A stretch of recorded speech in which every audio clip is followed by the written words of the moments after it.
My surprise and my wife's bag almost cost her a fair partner when I caught them in the act. Linda, my wife for a whole decade, was there to greet me as I walked through the door after work on Wednesday night. She wanted me to take a seat at the table because she said we had some serious talking to do. I thought to myself, oh boy, this sounds like the beginning of many difficult conversations. As I took a seat, she began by saying she was sure that I knew she loved me and would never do anything to harm our marriage. Her words left me feeling uneasy. I replied, okay, but before I could continue she interrupted, taking a deep breath. I could tell this conversation was about to take a troubling turn. She continued, I love you, and I want us to grow old together, but I've made a decision. I want to have an affair. I was completely blindsided by this revelation and didn't like it one bit. I tried to clarify, so let me get this straight. You love me, you don't want to harm our relationship, but you want to have closeness with someone else? I asked somewhat crudely, to which she responded, I wouldn't put it quite like that. I've met someone I'm interested in having a physical relationship with. It would be occasional, and I promise to always be honest with you about it. I believe I love you enough for this not to affect how I feel about you. If you truly love me as you say, you should let me do this because I feel the need to. She wore a confident smile as she explained. Confused and taken aback, I replied, I don't understand why you think you need to do this, and I can't fathom how it wouldn't impact us. Have you and this person already made plans? Linda nodded. We're tentatively planning to go away for a weekend next week. She asked me a question and requested honesty. She wanted to know how I'd react if she proposed the same thing to me. I knew that a truthful answer might make her explode because the idea itself was quite surprising. I replied, stating that I would be okay with it as long as she assured me it wouldn't affect our relationship. She said, you know damn well you would have flipped out if I ever brought up such a thing. I scoffed at her comment and she seemed surprised, responding, I honestly didn't expect you to react this way. I thought your love for me would allow me to do something this important. I retorted, well, whatever you've been smoking must be illegal. Did you really think I'd just give you the green light to be with this guy, so I'm supposed to sit at home twiddling my thumbs while you have a weekend rendezvous? Maybe I didn't think things through too well, she admitted. You're right, I didn't consider a lot of things, including my own feelings. If I say no to this, will you still go ahead with it? I honestly don't know. I never thought you'd refuse me. We both didn't think this through very well. Here's what we'll do. Give me a few days to think this over. Let's sit down Sunday afternoon and discuss this after I've had some time to reflect. Tonight took me by surprise. Feeling uneasy, I went to our bedroom and began relocating my belongings to the guest room. She inquired, asking me what I was doing. I explained that I preferred not to share a bed with her because it seemed like she was more focused on someone else than me. After entering the guest room, I closed the door with force. The night wasn't particularly restful, but I did devise a plan. It dawned on me that if she followed through with her intentions, our relationship would be irreparably damaged.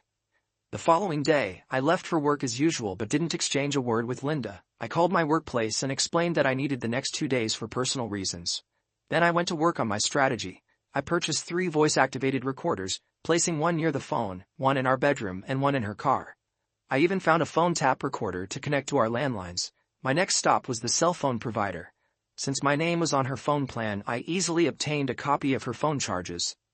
Later, while she was still at work, I decided to snoop into her email accounts. I discovered one that I hadn't known about, but the password was a piece of cake. What I found there was quite revealing, although at least I learned she hadn't been physically involved with him yet. I set up the account to forward any emails to me without leaving any traces. To cap off my day, I got my hands on a pair of discreet GPS locators. These little gadgets were easy to hide. I planned to slip one into her wallet because she'd likely carry her cash and credit cards with her, and the other would find its place in her car. It had been a hectic day, but I'd set up everything to keep tabs on her. The only missing piece was getting access to her cell phone to check for messages. I hoped to do that later in the evening, along with planting the GPS devices. Upon checking her emails, I discovered that she had exchanged quite a few messages with a coworker named Frank Jones. Frank was the guy in the middle of all this, and I was ready to turn his world upside down just as he had done to mine. The emails confirmed that the upcoming weekend was a green light, regardless of what I had to say about it. That Friday, I made my way to a highly recommended divorce lawyer. I instructed him to start the divorce process with adultery as the cause, listing Frank Jones as the man I intended to sue. The lawyer assured me that it would be straightforward with proper evidence. I presented him with all the emails, phone records, and mentioned that I'd soon have audio tapes as well. He seemed pleased and committed to starting the proceedings immediately. When Linda returned home that evening, I gave her the cold shoulder and didn't utter a word as she prepared dinner. I left the house and headed to a bar to grab a meal and have a few beers. Upon my return, she tried to talk to me, but I simply walked past her, entered the guest room and slammed the door shut. The only chance she had to salvage our marriage was by canceling her plans with Frank. But I wasn't optimistic about that happening. I continued to ignore her throughout the weekend until Sunday afternoon, when I decided it was time for a conversation. We both took seats in the kitchen and I began by expressing my lack of enthusiasm about her request. I explained that I thought it over extensively and couldn't find any way to be comfortable with it. I pointed out that despite her claims that it wouldn't affect our marriage, it was evident that it was already causing harm. I noted her upset demeanor and suggested that if she had considered things from my perspective, she might have been more understanding. I mentioned my attempts to see it from her point of view, but I couldn't see any positive outcomes. Therefore, I had to decline her request. "How can you be so selfish if you love me?" she asked. "If anyone's selfish here, it seems to be you wanting to be with someone else," I replied. "What if I go through with it anyway?" she challenged. "There will be serious consequences for any extramarital affair. We both made vows 10 years ago to be faithful." "I know, but this is something I have to do." "Well, I guess this discussion is over. You really need to think about this." I got up and left the house, taking my laptop to a Wi-Fi spot to keep an eye on their emails. She was furious and assured him that she was going no matter what.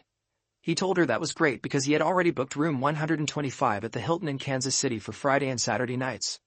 I immediately reserved that room for Thursday night. They were making this way too easy. They were also planning a romantic date on Saturday evening with dinner, dancing, and, well, closeness. Linda mentioned that she bought some new underwear just for their date.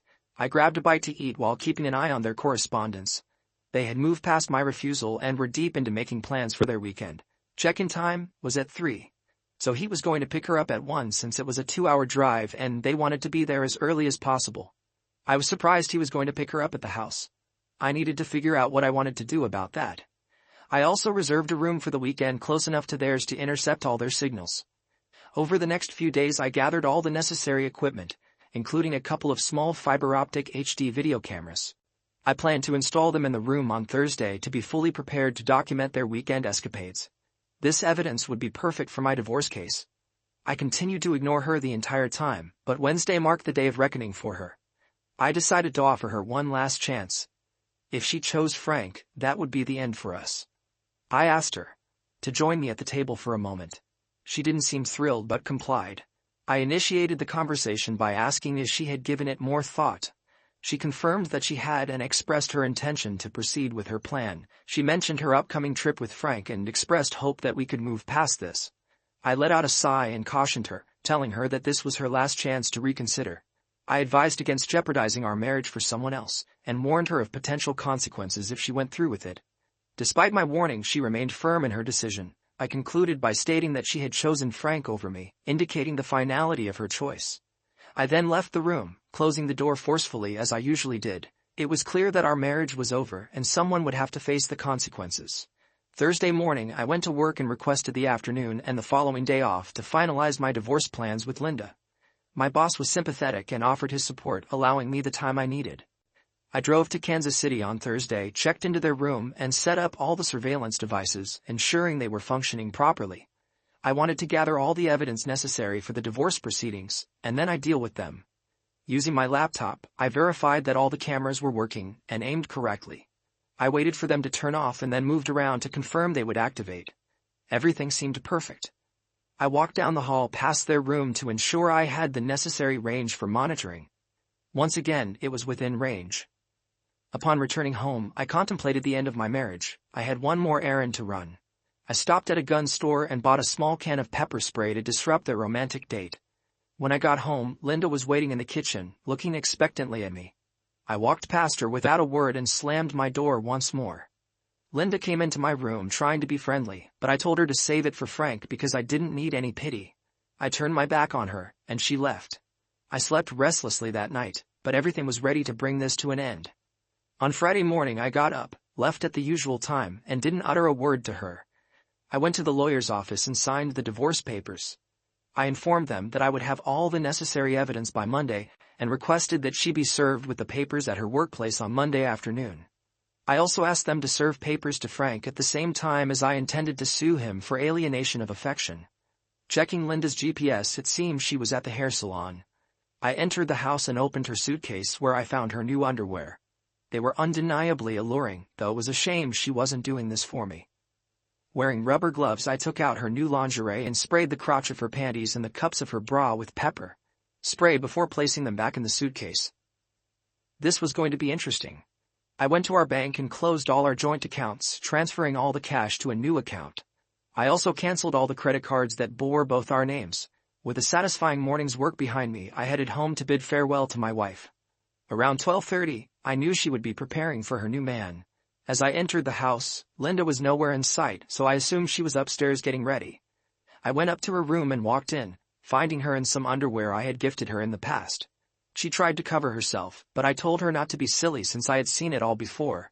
She looked stunning with her new hairstyle, flawless makeup, and enticing lingerie. I couldn't resist sharing my thoughts with her, mentioning that she looked amazing that day.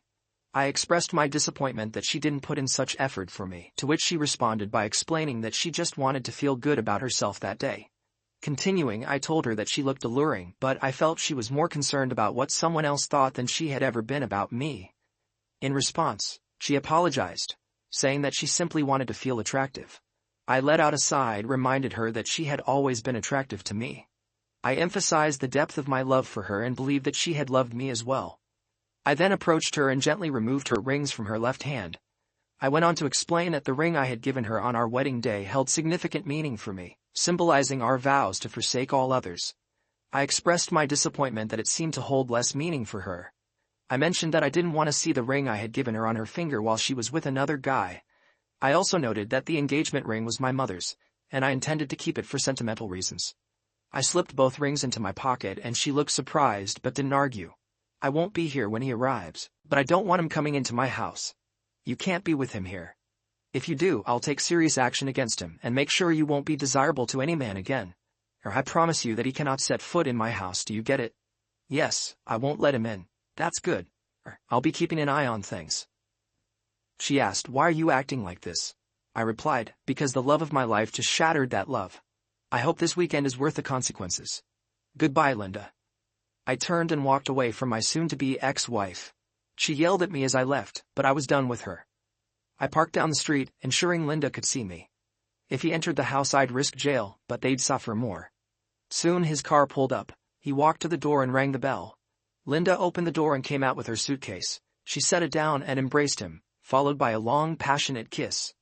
As he picked up her suitcase, she glanced my way, wearing a smug grin. She sat right beside him in the car and shot me another smug look as they drove past me. I responded by flipping her off, wiping that smug look off her face. Upon returning home, I changed all the locks and the garage door code. I had already packed my suitcase, so I grabbed it and headed to KC. After checking in, I went to my room and set up my laptop. The camera aimed at the foot of the bed showed Linda making a move, indicating they'd already been intimate. It was quite evident that he hadn't lasted very long. When he emerged from the bathroom, he was completely without clothes. I couldn't help but laugh, seeing that he had a very small tool. Linda was used to much more than what this guy could deliver. About that time, Frank joined Linda on the bed, clearly ready for another round. She smiled at him and opened her arms. I couldn't help but laugh again when she reached for his tiny tool. He didn't have to hold back because I'd be surprised if she could even feel that tiny thing inside her. Wow, did she make a terrible choice? This guy was absolutely pitiful. I could detect a hint of frustration on her face as he took a break. It seemed like she wasn't going to be too pleased with the outcome of this weekend. She'd return home frustrated and then get kicked out the next day. He was soon ready for another round, and he provided her with yet another underwhelming 4-minute session. He had finished 3 times already, and she wasn't even close. This was turning out better than I'd ever hoped. I had to stop watching and went out for dinner and a couple of drinks. I left everything recording to gather all the evidence I might need for the lawyer, and to make it abundantly clear to her what a poor choice she had made. When I returned, he was fast asleep, and she appeared even more frustrated. This was actually quite enjoyable once I got over the pain of losing my wife. I went to bed thinking about how much fun I was going to have messing with him tomorrow. I considered some of the attractive women I'd seen at the bar and knew I'd soon be free to pursue them. I drifted off to sleep with a contented smile on my face. There was no more anguish for me. My path was set and I knew where I was headed. I woke up feeling refreshed and ready for some fun. After a shower, I went out for a nice breakfast and picked up some snacks just in case I couldn't get away later. Returning to my room, I called a local florist. I ordered a bouquet for Linda, just like the ones I used to give her on our anniversary. Since there wouldn't be another anniversary, I wanted her to reflect on what she was jeopardizing. I requested it to be delivered at 11 a.m. My timing might have been good, but it didn't really matter. The timing turned out to be perfect. They left the room for a while and upon returning, resumed their romantic activities. They were soon without clothes, and he had just begun when there was a knock at the door. The florist delivered the flowers and I could see a contemplative expression on Linda's face before it quickly turned to anger. She grabbed her cell phone and dialed a number. My cell phone started ringing and I answered it, leading to a brief conversation. "Hello, how are you?" "Not great. My wife is out with some other guy while I'm here getting angrier by the minute." "Why do you even care?" "Well, I received a bouquet of flowers just like the ones you always get me for our anniversary. I was curious about what you were up to." "I don't know how you could think I did that. Firstly, you and your genius boyfriend kept me in the dark about where you were going. Secondly, if I had sent you flowers, they would have been ragweed, and the card would have read, 'To my cheating wife.' Not very nice, right? But then again, neither is your little escapade with Frankie. Maybe those flowers will give you some idea of what you're throwing away." I noticed a shocked look on her face as I turned off my phone. She immediately tried calling again, but naturally I didn't answer. She attempted a few more times but eventually gave up. She told Frankie about what I had said, and he reassured her that I would eventually get over it. However, that wasn't going to happen until I was rid of her. She wasn't initially in the mood for closeness, but after a while she began to give in. So I decided to order a pizza delivery and got Linda's favorite pizza. The pizza arrived just as Frankie was getting back into the action. He was pretty upset and didn't want to pay, but the delivery guy confirmed the room number and his cell phone number. He even threatened to call the police, so Frankie reluctantly paid up. Since they had paid for it, they decided to eat their lunch. After enjoying their meal, they chatted for a while, but Frankie's hormones got the better of him and he was after her again. Just as things were heating up, I called a sandwich shop and ordered her favorite sandwich for delivery. About a minute into their intimate time, the sandwich arrived. When Linda saw the sandwich, she concluded that I must have figured out their location. Frankie couldn't believe it, but she spilled the beans about my sarcastic remark, claiming I probably hacked into her new email where he had mentioned it. It took her a while, but she eventually put two and two together. She said I was pretty clever and wouldn't have had much trouble doing that. They decided to get dressed and go out for a while with the plan to return, freshen up, and get ready for their romantic date later. She assured him she'd make it up to him tonight. As they left, I couldn't stop laughing. Tears were rolling down my face. When they got back, they showered, got dressed, and Linda put on some lingerie, giving him a little show. He tried to make a move, but she insisted on going out for their date. I wondered how long it would take for my little surprise to kick in. She finished getting dressed, looking great. I hoped my plan would work, because it was going to be quite the spectacle if it did. Off they went, and I settled in, eagerly awaiting their return. About an hour later they were back, and Linda dashed into the bathroom and hopped into the shower. She stayed in there for quite a while, and when she emerged, her breasts and crotch were bright red. They looked painful, and it appeared that little Frankie wasn't getting any action tonight either. Linda was lying on the bed, groaning. When Frankie tried to get frisky, she went off on him, explaining that she was in pain and not interested right now. She chalked it up to some sort of allergic reaction to her new lingerie. Little did she know. I spent some time organizing all my videos and making DVDs for my lawyer and Frankie's wife. Once everything was ready, I called it a night.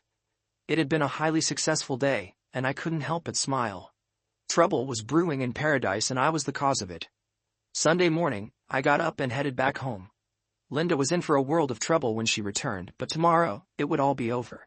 When Frankie dropped her off later that day, he didn't even bother walking her to the door, he just let her out. I was sitting on the couch, engrossed in a football game, and didn't even acknowledge her arrival. She announced that she was home, and I barely reacted. She walked right in front of the TV, flashing me a sultry smile, and mentioned that she thought I might be happy to see her considering she was not deceased. I responded by questioning, "What gave you that impression? Do you believe I've suddenly become foolish?" She replied, explaining that she didn't think I was foolish but rather believed that my love for her was strong enough to move past the situation. I retorted, "I did love you wholeheartedly, but that changed after you left with someone else despite my pleas. I poured my emotions out to you, only for it to mean nothing. I stopped caring whether you would return or not once you left with him." She appeared shocked by my feelings and commented that she couldn't believe I felt that way about her. I replied firmly, "Yes, it is indeed the case. You've made a significant mistake. She then inquired if there was any chance for us moving forward, promising to do anything to make things right. I responded with a sarcastic remark, "You could drop down on your knees and apologize." She protested, stating, "I can't do that." I sighed and acknowledged, "I knew you wouldn't," which only reinforces my doubts about the worth of your promises to save our marriage, much like your promise of fidelity when we got married. She said she had been thinking about me all day and wanted to make love that night. I replied coldly, "You need me?" "I don't think so.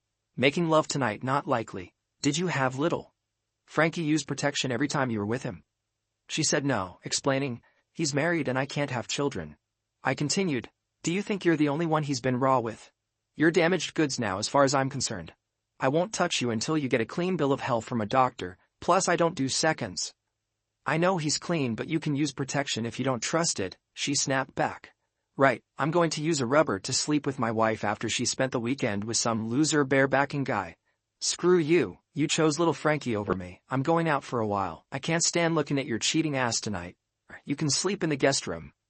"I prefer the master bedroom. Unlike you, I didn't do anything wrong," she replied firmly. "We can talk about this tomorrow when you get back from work. I'm not sure what else there is to discuss." I left the house and headed to a nearby bar and grill to grab some dinner and clear my head. Well, my head was already clear as I knew exactly what I was doing. I just needed some distance from her. I'm not much of a drinker, so I opted for a meal and took a long walk. When I returned home, she was in my bed. I gave her a stern look and told her to get out. She argued, saying, "This is our bed. I have just as much right to be here as you do." I retorted, "The hell you do. You gave up that right when you got involved with little Frankie. So either get out of my bed or I'll haul your stuff out of here and toss you onto the street." She started crying and slowly left the room, and I made sure to close and lock the door behind her. Her tears were still audible as she walked down the hallway. The next morning I completely ignored her. We each had breakfast, and she left at her usual time. As she turned to leave, she told me that she loved me. I gave her a cold, scornful look and replied that I had loved her too, making it clear that it was in the past tense. I could see tears welling up as she turned and walked away. Once she was gone, I began packing her belongings into garbage bags. Then I reached out to Frankie's wife. I asked her if she knew that her husband had spent the weekend with my wife.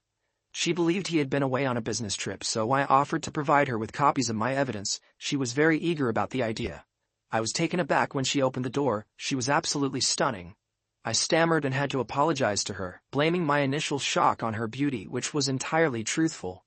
We got down to business, and I explained what had transpired over the weekend.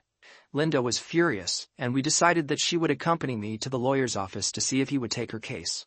The lawyer agreed to represent her and even offered us a discount. Linda began filling out the necessary paperwork while I spoke with the attorney. I asked him if I needed to wait to serve Frankie to protect Linda, and he assured me that as long as she signed the papers beforehand, she would be okay. Linda and I went out for lunch while they got her divorce papers ready. After she signed them, I dropped her off at home and headed back, waiting for Linda to call me. I was supposed to call her that night to update her on how things went. My phone rang around 3 and she sounded pretty upset. She said, "What the hell was this? I just got served with divorce papers, and Frank received some papers about being sued for something." I replied, "Well, it all seems pretty straightforward to me. I warned you that there would be consequences for your weekend. Seems like you didn't take me seriously." "I didn't think you would actually go through with this," she retorted. I shot back, "Maybe you should have listened to me, instead of falling for all the nonsense little Frankie was feeding you. Let's not discuss this over the phone. We can talk when you get back to my place." Then I hung up. I took her stuff in garbage bags and tossed them into the front yard, knowing I was recording this confrontation. It would be useful for getting a restraining order against her if needed. When she pulled into the driveway and saw her belongings strewn about, she flew into a fit of rage. She was screaming incoherently, and spit was flying from her mouth as she unleashed her anger. I remained calm as she vented, and eventually broke in to begin our final conversation. "If you want to talk, you need to settle down so we can have a civilized conversation. If not, I'll pack your things in your car and you can leave." She sobbed. "I never thought you would do this to me." I responded firmly, "Do this to you, you foolish woman, you did this to us. I told you numerous times not to do it, and even pleaded with you not to destroy our marriage, but you chose to do just that. So, why would you think I wouldn't file for divorce?" "You said you loved me," she whimpered. "I did love you more than anything, but you shattered my heart in return. The problem is that you didn't love or respect me. I can't live with someone who has such a low opinion of me, even though I still have feelings for you. She asked, why do you keep calling him Little Frankie? I had video cameras set up in your room and recorded everything that happened over the weekend. You can see why I call him Little. The first time I saw his underwhelming package, it was so laughable that I couldn't help but cry from laughter. I even wondered if you could actually feel anything with that. I also noticed that you weren't enjoying yourself as much as you do when we have closeness. Or she replied, we truly made love, and I'll probably miss that. I offered a different perspective. Look at it this way, now you have the freedom to be with anyone you want. You can have a new partner every night. She shook her head and said, I don't want that, I want you, only you. I suggested, let's go inside and have a seat for a few minutes. I'm sorry for my harsh words. I'm just dealing with a lot of anger right now, but please understand I would never physically harm anyone. The same can't be said for little Frankie. We went inside and sat down at the kitchen table, just like we had so many times before. It hit me hard when I realized that this would be the last time we sat together like this. She asked, you wouldn't actually hurt Frank, would you? I responded firmly, why not? He destroyed our once happy marriage. I think he should pay, even beyond the lawsuit and his divorce. He won't be getting a divorce, by the way, I added. His wife understood our situation and agreed to allow him to do it. She expressed doubt. You really believe that, or is it just a trick to make me look bad so he can be with you? I told her I talked to his wife this morning and shared my evidence with her. He told her he was away on a business trip. Now they're sharing a lawyer, and we even got a discount. She reflected. I wish you had been honest when I asked you how you'd react if I wanted to be with another man. You know you would have gone crazy. He knew his wife would never agree to that, I argued. I don't think you believe me even now, and that's one of the reasons we're getting a divorce. But honestly, I don't care what you believe. When you call him later, you'll find out that he's also been shown the door. So you're really kicking me out, she asked. Yes, I am. The night you revealed your plan, I went into the guest room to think. Within an hour, I knew I wanted a divorce. On Thursday, I bought the equipment I needed to gather evidence and hack into your email account. Then on Friday, I visited the lawyer and began the divorce process. She said, why didn't you give me a heads up about your plans to divorce me? Or I might have reconsidered. Is there any chance you could forgive me? Linda, I loved you so much that forgiveness might have been possible, but last night was your last chance and you let it slip away. I think I could potentially forgive you, but I could never trust you again. I'd live every day wondering when you'd want to be with someone else, and I can't live like that. It's better if we just end it now. She couldn't hold back her tears. I continued, unlike you, I've put a lot of thought into this, but every time I reach the same conclusion. I'm going to divorce you, and I'm going to make little Frankie pay for destroying my marriage. You can give him a call before you leave if you want to share a place or whatever. Just don't try to use your credit cards, I've canceled them all. I've left half of the money in our checking account for you, but I've removed my name from it. I'll split our savings with you. You can keep your car, but you'll need to handle the payments. You can take all your clothes and personal items. Once you find a place to live, you can have as much furniture as you need, but the house is mine. If I decide to sell it, I'll split the proceeds with you. It's all laid out in the divorce papers. If you choose to contest it, I'll use all the evidence I have, and it won't end well for you. I don't want to go down that road, but I will if necessary. She replied, I won't fight it, this is all my fault. I just wish I could undo it. I lightened the mood. Well, do you know the difference between a cheating wife and a light bulb? Confused, she asked, no. What's the difference? You can't have a romantic relationship with a light bulb. She didn't find it amusing at all. I informed her that it was time for her to leave, and I escorted her out of my house. While she tearfully observed, I loaded all her belongings into her car. Once everything was packed, I opened her car door and handed her one last item, her wedding ring, which I had flattened with a hammer. I told her it was now just scrap gold that she could sell for a decent price. After closing her car door, I leaned in and kissed her on the forehead, uttering my final words to her, goodbye, my love. I then turned and walked back to my lonely house. I didn't even watch her drive away. I couldn't, as my eyes were filled with tears, and I cried for another hour until I was emotionally drained. Now it was time to consider my options. As I saw it, I had three choices. First, I could drown my sorrows in alcohol and drink myself into oblivion. However, I hardly drank and disliked the aftermath of heavy drinking, so that wasn't a viable option. Second, I could end my life and supposedly make everyone happy, but I refused to give her the satisfaction of achieving that. Third, I could stand tall, knowing I had done nothing wrong, and move forward with my life. The silver lining was the absence of Linda, which brought a smile to my face. I straightened up and, still smiling, dialed Linda's number. We made plans for dinner that evening and I realized I was on the path to healing. As I stood upright and continued to smile, I called Linda's number once more. We arranged to meet for dinner that evening, and I sensed that I was on my way to recovery. Perhaps we'd end up as friends, or maybe I'd find someone new because the image of her still lingered in my mind.